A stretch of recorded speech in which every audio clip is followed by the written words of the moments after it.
From JBS Studios in Greater New York, this is the JBS News Update with Teisha Bader. I'm Teisha Bader with the JBS News Update for Monday, June the 29th, 2020.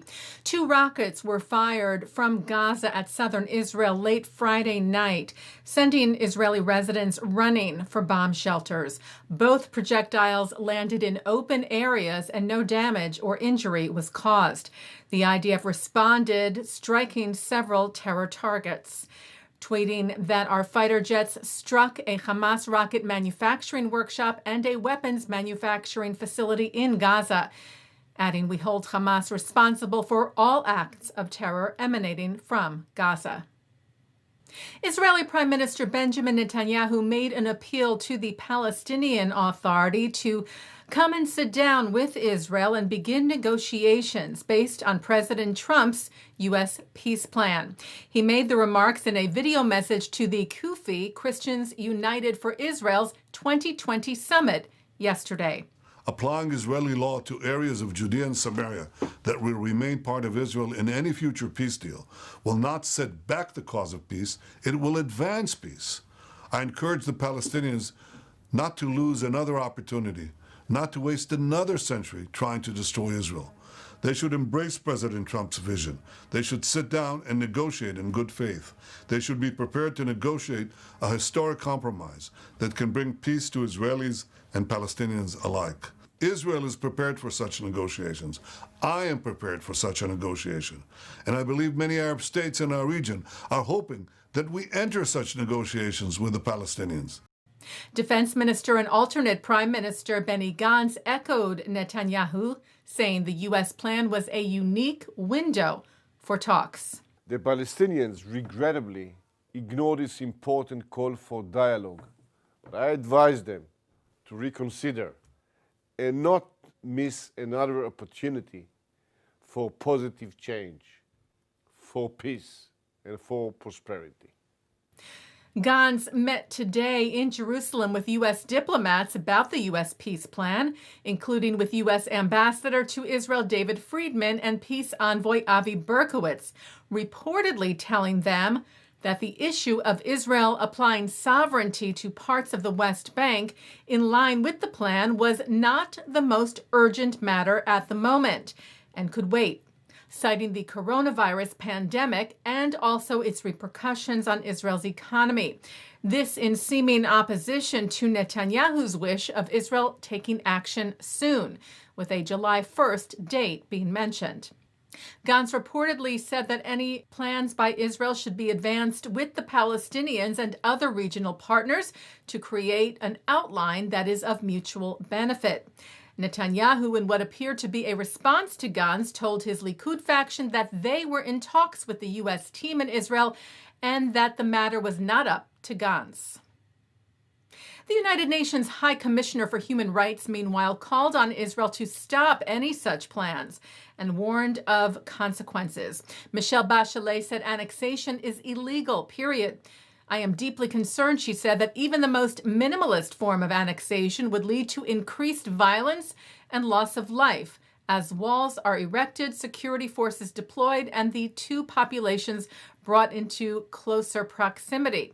Israel's foreign ministry responded to Bachelet, saying this isn't the first time that the High Commissioner has used her role to politicize the commission against Israel, while exhibiting a unilateral approach. Therefore, it's not surprising that she decided today to join the Palestinian campaign against the American peace plan and to come out with declarations before any decision has been made on the matter. Veteran designer Milton Glaser has died. Among the most celebrated graphic designers of our time, Glaser's work includes perhaps his most well-known work of the I Love New York logo, numerous book jackets including many of Philip Roth's novels, and a poster of Bob Dylan's greatest hits album. Glaser died Friday on his 91st birthday. While lawmakers on both sides of the aisle are calling for the European Union to designate Hezbollah in its entirety as a terrorist organization. Members of the House and Senate backed a letter on Friday led by Senators Marsha Blackburn and Jackie Rosen, as well as Representatives Ted Deutsch and Lee Zeldin, for the EU to recognize the Iranian-backed Lebanese-based group's political wing, not just its military branch, as they do now, as terrorist. Writing, the United States remains dedicated to combating global terrorism and its enablers, and we encourage our allies and partners to join in this effort.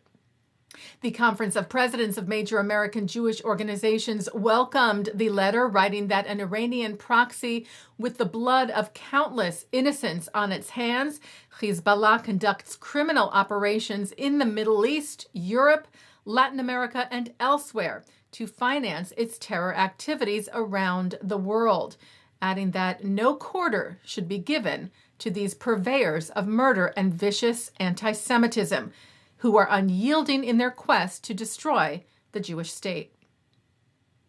Brazil's highest court has its first Jewish president. Luiz Fux, who was the first Jewish justice on the court, will take over the post this September. The position is a rotating one amongst its 11 justices every 2 years, and Fux was unanimously chosen to take over the position next.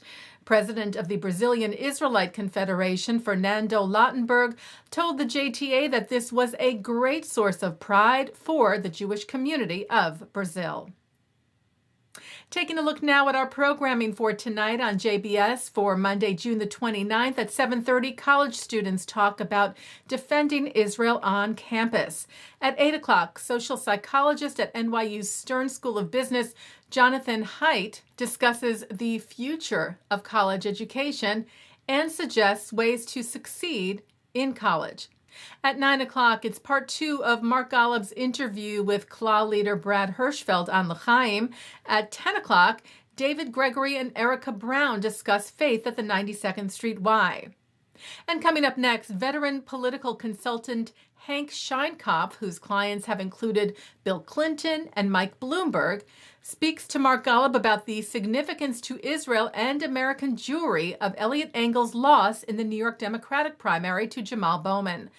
And that's the JBS News Update for Monday, June the 29th, 2020. I'm Teisha Bader.